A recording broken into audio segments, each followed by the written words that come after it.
الحمد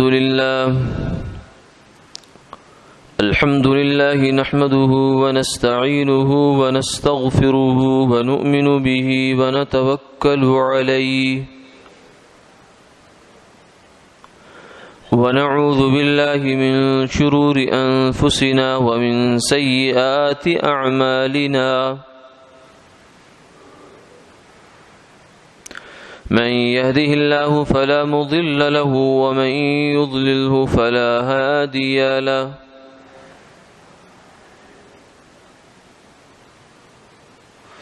ونشهد أن لا إله إلا الله وحده لا شريك له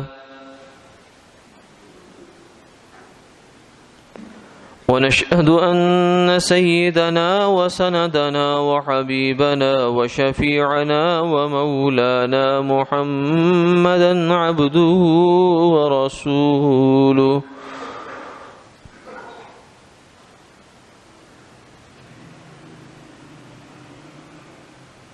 أما بعد فقد قال الله تبارك وتعالى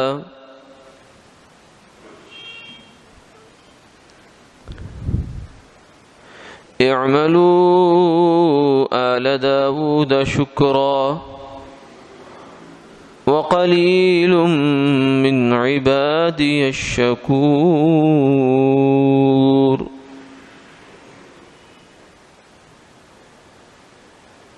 وقال النبي صلى الله عليه وسلم الطاعم الشاكر كالصائم الصابر صدق الله العظيم وصدق رسوله النبي الكريم ونحن على ذلك لمن الشاهدين والشاكرين والحمد لله رب العالمين اللهم صل على محمد اللهم صل وسلم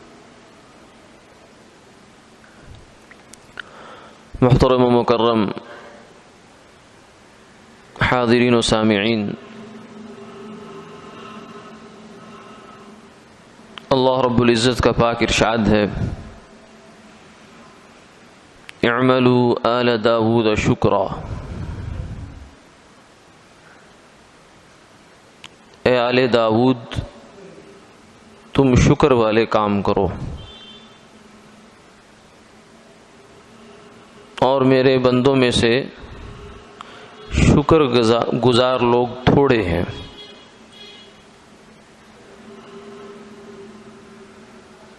اور سرکار دو عالم صلی اللہ علیہ وسلم نے ارشاد فرمایا کہ کھانا کھا کر شکر ادا کرنے والا یہ ایسے ہی ہے جیسا کہ روزہ رکھ کر صبر کرنے والا۔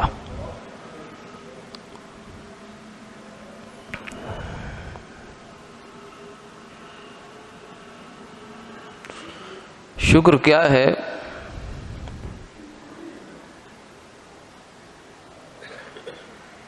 اللہ کی نعمتوں کے سامنے اپنا سر جھکا دینا،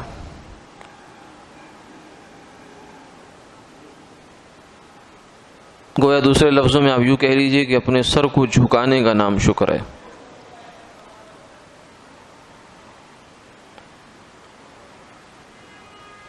کیونکہ جو آدمی شکر کرتا ہے اس کی آنکھ نیچی ہو جاتی ہے۔ الانسان عبد الاحسان،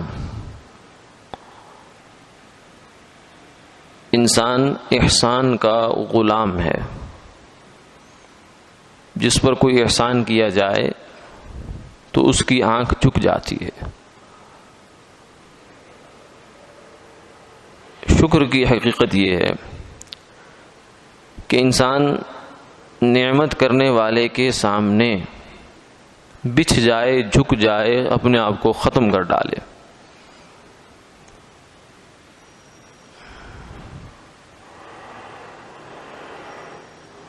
اسی وجہ سے بعض اہل اللہ کسی کا واقعہ ہے، کسی کی ایک کیفیت ہے یہ کہ وہ دعا نہیں کرتے تھے. کسی نے اسے پوچھا دعا کیوں نہیں کرتے آپ؟ دعا سے مراد یہ فرمائشیں جو آخرت کی دعائیں ہیں، جو مسنون دعائیں ہیں، وہ تو کرنی چاہیے، وہ تو کرنی ثواب کے لیے کی جاتی ہیں. یہ جو ہماری فرمائشیں ہوتی ہیں نا، ہر لمحے ہر آن ہم اللہ تعالیٰ کے حضور بھی ایک پورا پرچہ فرمائشوں کا دیے رکھتے ہیں کہ یہ ہو جانا چاہیے، اب یہ ہو جانا چاہیے، اب یہ دے دیجیے، اب دے دیجیے. یہ جو اس قسم کی دنیاوی قسم کی جو فرمائشیں ہیں ہماری، اگرچہ وہ مانگنا بھی جائز ہے، منع نہیں ہے، لیکن ان کی ایک اپنی کیفیت تھی. ان کی کیفیت یہ تھی کہ وہ دعا نہیں کرتے تھے اس سلسلے کی. تو ان سے کسی نے کہا کہ کیوں نہیں دعا کرتے آپ؟ وہ کہنے لگے کہ پہلے جتنا کچھ اس نے بن مانگے عطا کر رکھا ہے اس کا تو شکر ادا کر لوں، پھر نیا مانگوں گا. جتنا کچھ اس نے بن مانگے عطا کر رکھا ہے، اور بن مانگے کتنا عطا کر رکھا ہے اس کو تو ہم شمار بھی نہیں کر سکتے. وَإِن تَعُدُّوا نِعْمَةَ اللَّهِ لَا تُحْصُوهَا، اگر تم اللہ کی نعمت کو شمار کرو. نعمت یہاں لفظ نعمت ہے، اس کا ترجمہ ہم کرتے ہیں نعمتوں کو، حالانکہ قرآن پاک میں نعمت کا لفظ ہے. اللہ کی نعمت کو شمار کرو، یعنی کسی ایک نعمت کو بھی لے کر اس کو کھولنا شروع کرو، اس کو سوچنا شروع کرو، اس پہ اوپر غور کرنا شروع کرو، تو اتنی بڑی ہے، اتنی بڑی، اتنی وسیع ہے کہ تمہارا غور و فکر تھک جائے گا، لیکن تم اس نعمت کو شمار بھی نہیں کر سکتے. شکر تو اگلا مسئلہ ہے. مثلا ہم کہتے ہیں تندرستی ایک نعمت ہے. پرانے لوگ یہ کہا کرتے تھے تندرستی ہزار نعمت.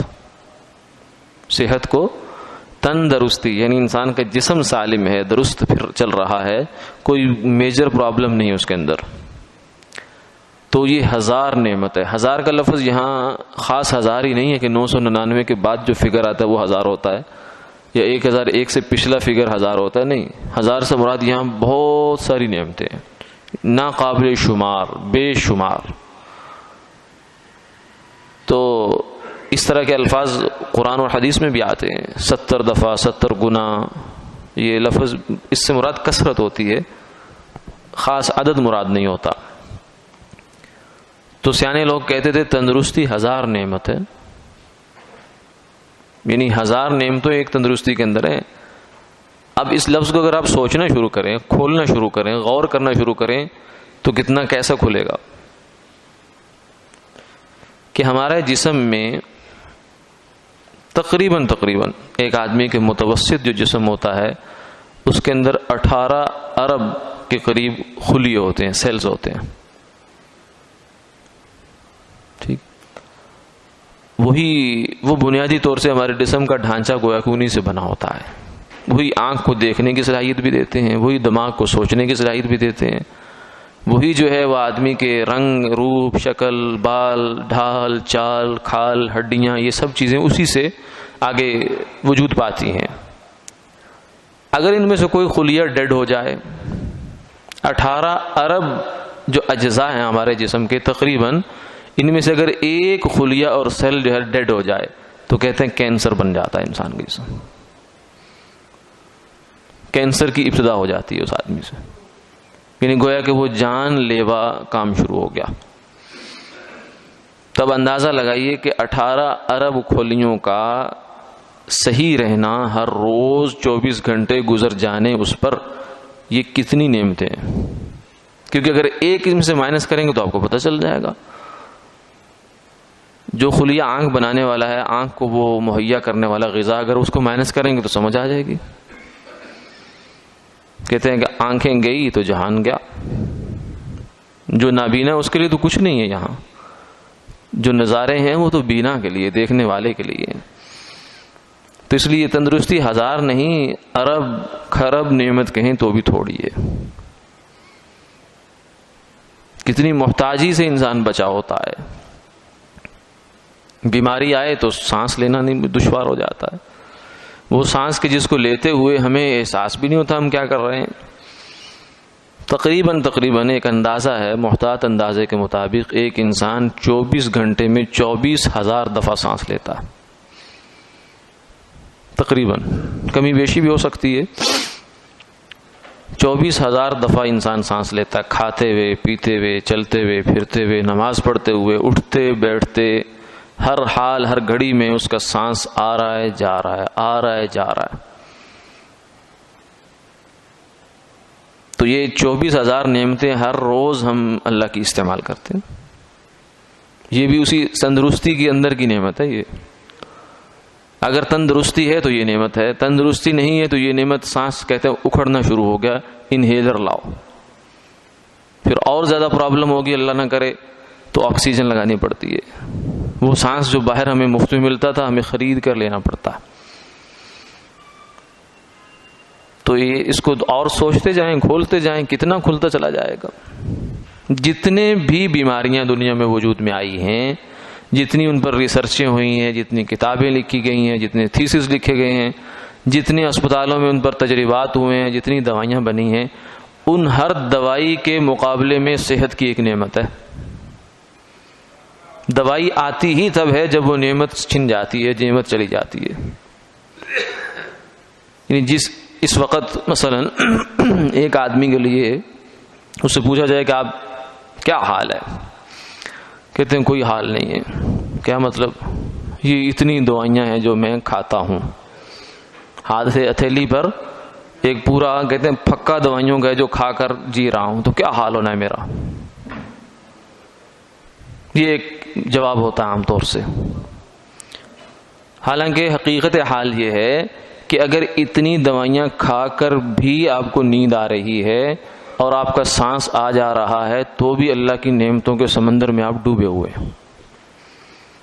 اس لیے کہ دنیا میں جو دوائیوں کی تعداد ہے وہ تو سینکڑوں نہیں ہزاروں ہوگی. ڈاکٹر صاحب بیٹھے ہوئے ہیں، تقریباً ہزاروں تک پہنچتی ہے. تو جو ہزاروں، اس کا مطلب ہے ہزاروں بیماریاں ہیں، 1000 قسم کی بیماریاں ہیں.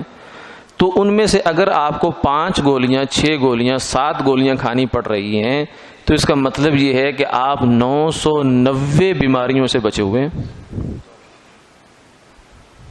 اگر آپ کو 990 بیماریاں بھی لگ جائیں تو 1000 گولی کھا کر آپ کو صحت ملے گی. تو یہ تو اللہ کا انعام ہے، اس کا احسان ہے، اس کا کرم ہے کہ اس نے سستے میں تمہیں چھوڑ دیا ہے. تو اس لیے فرمایا کہ اللہ کی نعمتوں کو شمار کرو. نعمتوں کا لفظ نہیں ہے قرآن پاک میں، وَإِن تَعُدُّوا نِعْمَةَ اللَّهِ، اللہ کی نعمت کو شمار کرو. اس پہ مفسرین نے لکھا کہ نعمت ایک لفظ ہوتا ہے، مفرد ہوتا ہے، واحد ہوتا ہے. نعم کا لفظ بھی اللہ تعالیٰ نے قرآن پاک میں استعمال کیا، انعم شاکر لانعمہ، اللہ کی نعمتوں کا شکر ادا کرنے والا. تو فرمایا کہ تم نعمتیں تو بہت ساری ہیں، کسی ایک نعمت کو پکڑ لو، اس کا شکر ادا کرنا. تم اس کو شمار کرو، شکر تو بعد کا مسئلہ ہے، شمار ہی کر لو. شمار ہی نہیں کر سکتے تم اس کو. صحت کی نعمت کو دیکھیں، پھر اس کے بعد اور جو وجود کی نعمت ہے اللہ تعالیٰ نے ہمیں عطا فرمائی ہے، سلامتی ہے، عقل کی درستگی ہے، اور 10 طرح کی. پھر اس کے بعد اس دنیا کے اندر ہماری جتنی ضرورتیں ہیں ہمیں اللہ دنیا میں بعد میں لائے، لیکن ان سب ضرورتوں کا بندوبست پہلے کر دیا. ابھی انسان تو کہاں تھا، کسی کے حاشیے خیال میں ہوگا، لیکن اللہ نے اس وقت زمین بنائی، آسمان بنائے، اور فرمایا وقدر فیہا اقواتہا فی 4 ایام. زمین کے اندر تمہاری جتنی بھی غذائیں ہیں، کھانے کی چیزیں، خوراک ہے تمہاری، یہ 4 دن کے اندر اللہ نے ساری سٹور کر دیا. خوراک کی ایک نعمت ہے نا، جس کو کھا کر پی کر ہم جیتے ہیں، یہ بھی ایک نعمت ہے اللہ تعالیٰ کی.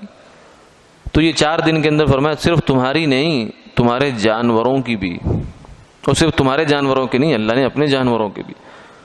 وہ بھی تو جانور ہیں جن کے صبح و شام کی تمہیں کوئی فکر نہیں ہوتی، لیکن وہ بھی پیٹ بھر کے سوتے ہیں. پرندے صبح نکلتے ہیں خالی پیٹ، نہ کوئی بزنس ہے، نہ ان کا کوئی ملازمت ہے، نہ کوئی کاروبار ہے، نہ کوئی ان کے بینک بیلنس ہیں، کچھ بھی نہیں ہے. لیکن رات کو پیٹ بھر کے واپس آتے ہیں اپنے گھونسلوں میں.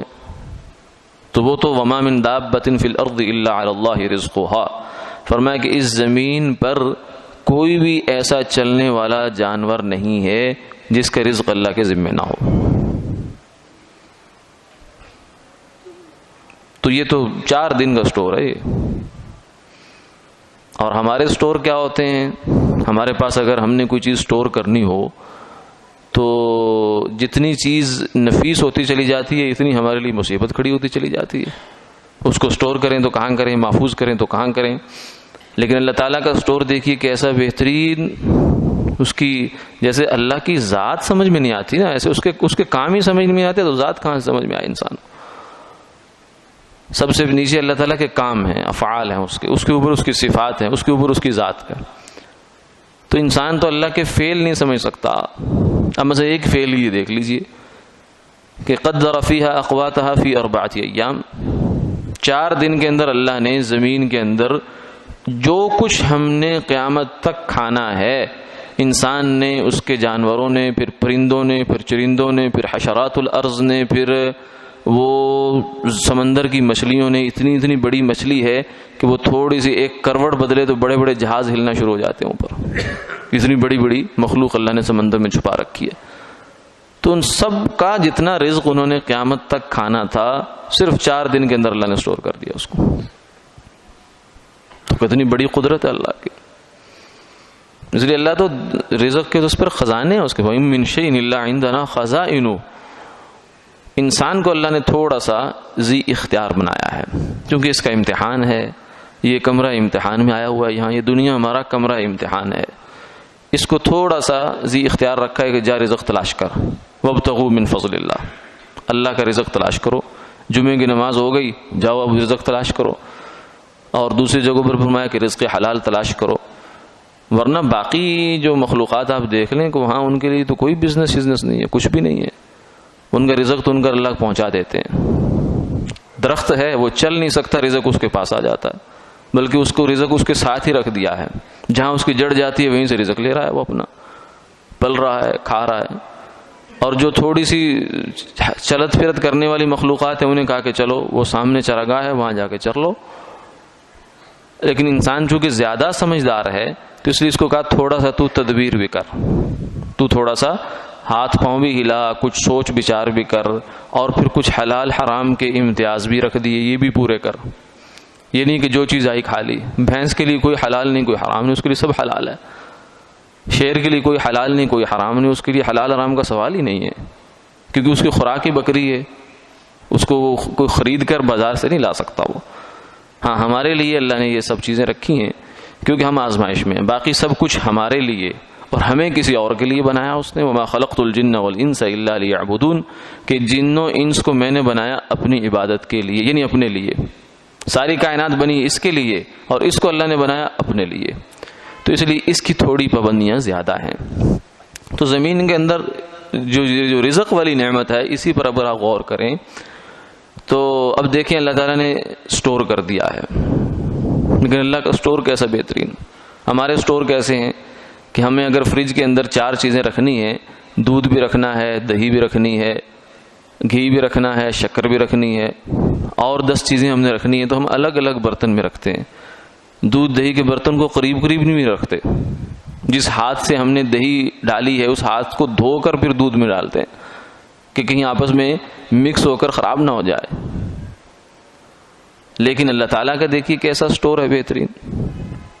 اور پھر ہم نے جس سٹور میں جو چیز سٹور کی ہوتی ہے وہی نکلتی ہے، دوسری چیز نہیں نکلتی کبھی وہاں سے. کہ گندم سٹور کی ہو ہم نے اور ہم کہیں 6 مہینے بعد جب ہم وہاں سے کھولیں جا کر سٹور کا دروازہ تو اندر سے چاول کی بوریاں نکل آئیں، تو ایسا نہیں ہوتا. یہ تو ہم ہیں نا، ہمارا سٹور، ہماری قوتیں، ہماری صلاحیت اتنی. لیکن اللہ کی قدرت کیا ہے کہ آپ 10 فٹ 5 فٹ 2 فٹ 3 فٹ کی زمین ہے، یہ اللہ کا سٹور ہے. اس سٹور کے اندر آپ کے لیے ٹماٹر بھی ہے، بھنڈی بھی ہے. اسی سٹور کے اندر آپ کے لیے چاول بھی ہے، گندم بھی ہے، زعفران بھی ہے، اور جو دنیا کی چیز آپ یہاں سے اگا کر پیدا کروا سکتے کروا لو، یہی ہے. لیکن وہاں چاول گندم سے مکس نہیں ہو رہا. کیا آپ نے کبھی سنا ہو کہ نہیں ہم نے لگائے تو چاول تھے لیکن وہ چاول جو ہیں جناب اس کے اندر گندم بھی آ گئی ہے، ایسا نہیں ہوتا. تو چاول ہے تو چاول ہی آئے گا، گندم ہے تو گندم ہی آئے گی. تو یہ اللہ تعالیٰ کا کتنا بہترین نظام ہے جو اس نے ہماری ایک خوراک کے لیے چلایا. پھر اس گندم سے، اس زمین سے وہ ایک دانہ جو نکلتا ہے اور نکلنے پر کتنا نظام چلتا ہے اس کا، ہمیں تو احساس نہیں ہے. ہم تو لقمہ آرام سے توڑنے کے بعد ہم نے اس کو چبا کر نکل گئے، بس غفلت میں ہی لقمہ بھی توڑا، غفلت میں ہی چبایا، غفلت میں ہی نکل گئے اور غفلت میں ہی اس کو جسم کا حصہ بنا لیا. لیکن جس کو احساس ہے وہ دیکھو کہ کیا ہے ان کا، ایک ایک لقمے پر وہ شکر کے کیفیت میں ڈوب جاتے ہیں. اخذت باللہ، اللہ یہ تیری توفیق، تیری بنائے ہوئے نظام، تیرے دیے ہوئے ہمت سے یہ سارا کچھ ہو رہا ہے کہ یہ لقمہ میرے تک پہنچا ہے. کبھی سوچیے اس بات کو کہ ایک لقمہ آپ کے منہ تک پہنچنے تک کتنی صلاحیتوں سے گزر کر آتا ہے، کہاں اس کے لیے پیچھے بندوبست کرنے والی وہ ہستی، وہ ذات کر رہی ہے، ہمارے لیے کرتی ہے. اگر یہ سارا سسٹم اس میں سے کوئی ایک جگہ بھی بریک تھرو ہو جائے تو کیا ہوگا؟ سارا سسٹم جام ہو جائے گا. چین میں سے جو چین ہوتی ہے اس کے اندر سے ایک کڑی آپ نکال دیں تو چین تو ختم ہو جاتی ہے، ادھر کا ادھر رہ جاتا ہے، ادھر کا ادھر رہ جاتا ہے.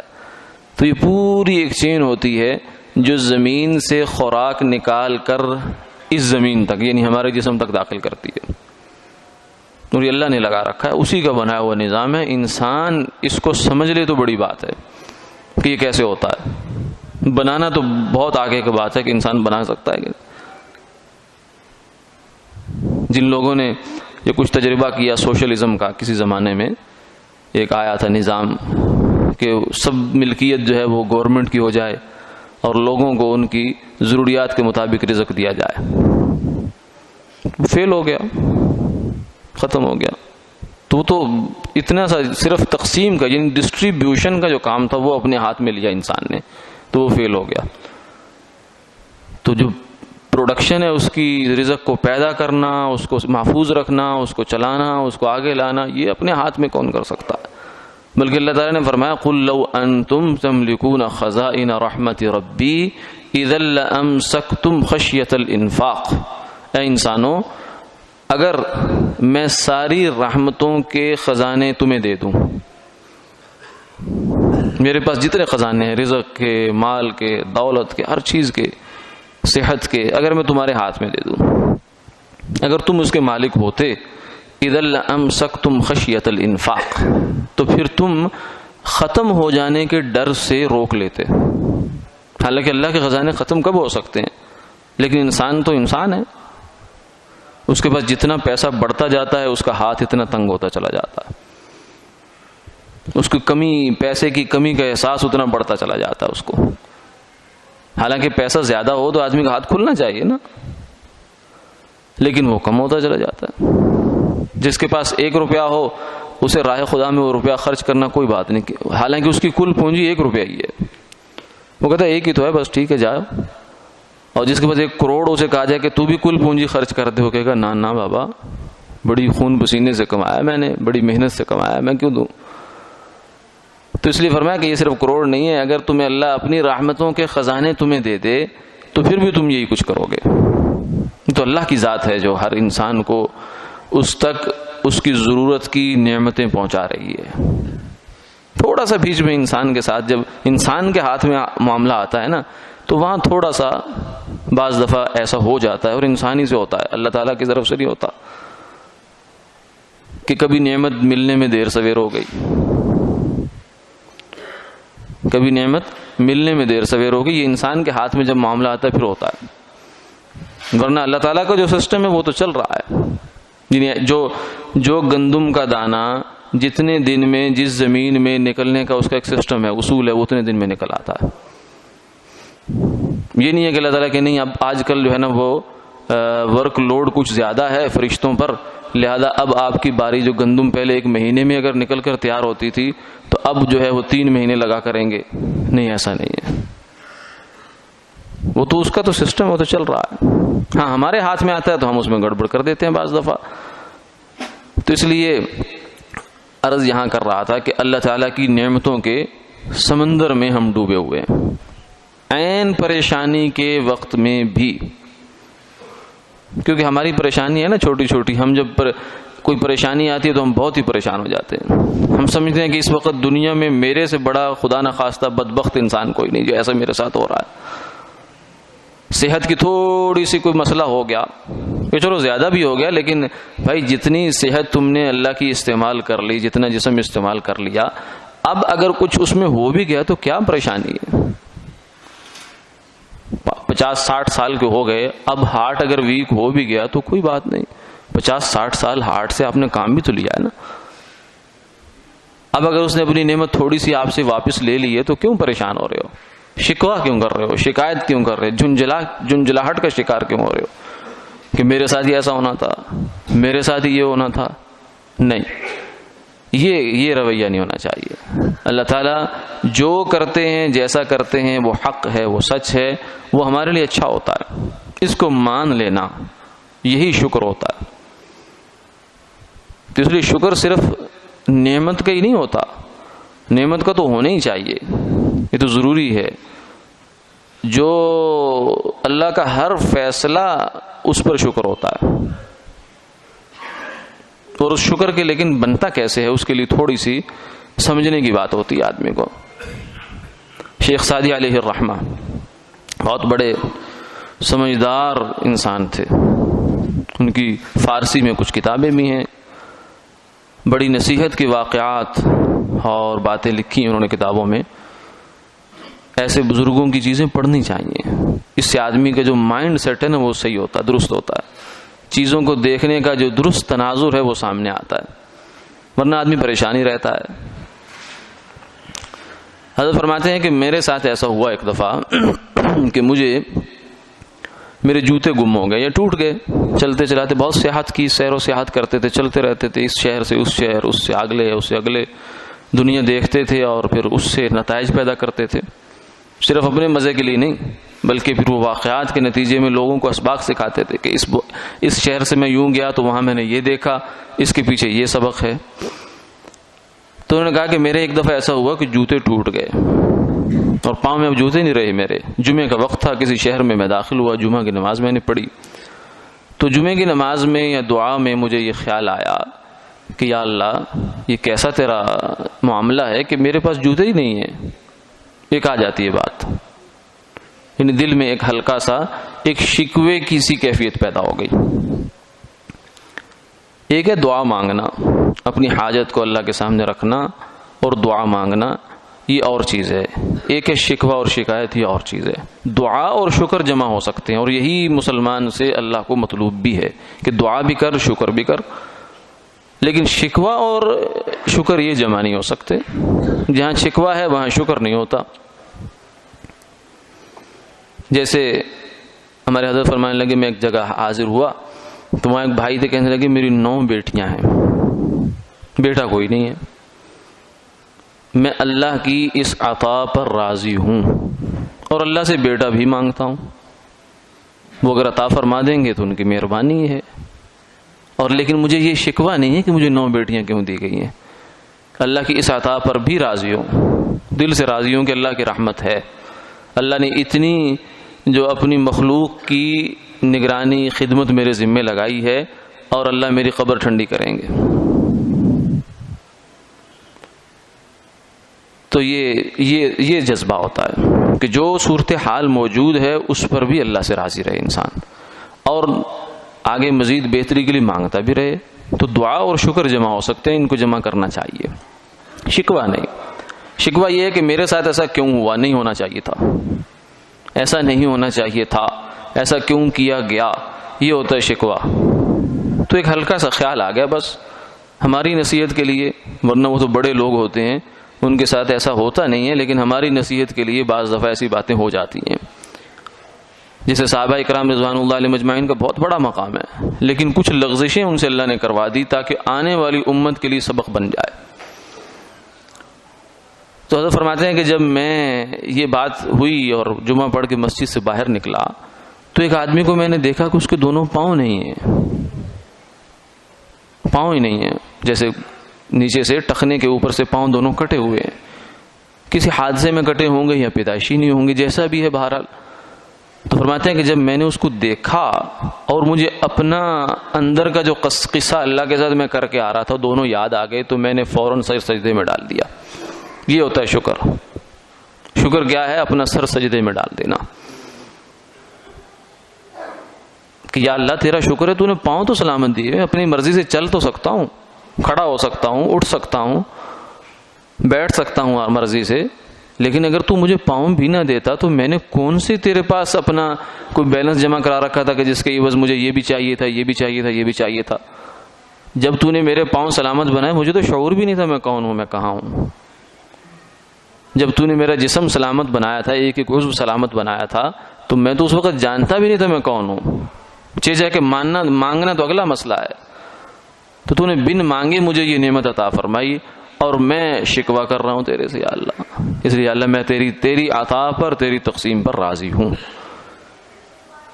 تو اسی لیے فرمایا آپ صلی اللہ علیہ وسلم نے کہ دنیا کے معاملے میں اپنے سے چھوٹے کو دیکھو، دنیا کے معاملے میں اپنے سے کمتر کو دیکھو، اور دین کے معاملے میں اپنے سے بڑھیا کو دیکھو، اپنے سے اوپر والے کو دیکھو۔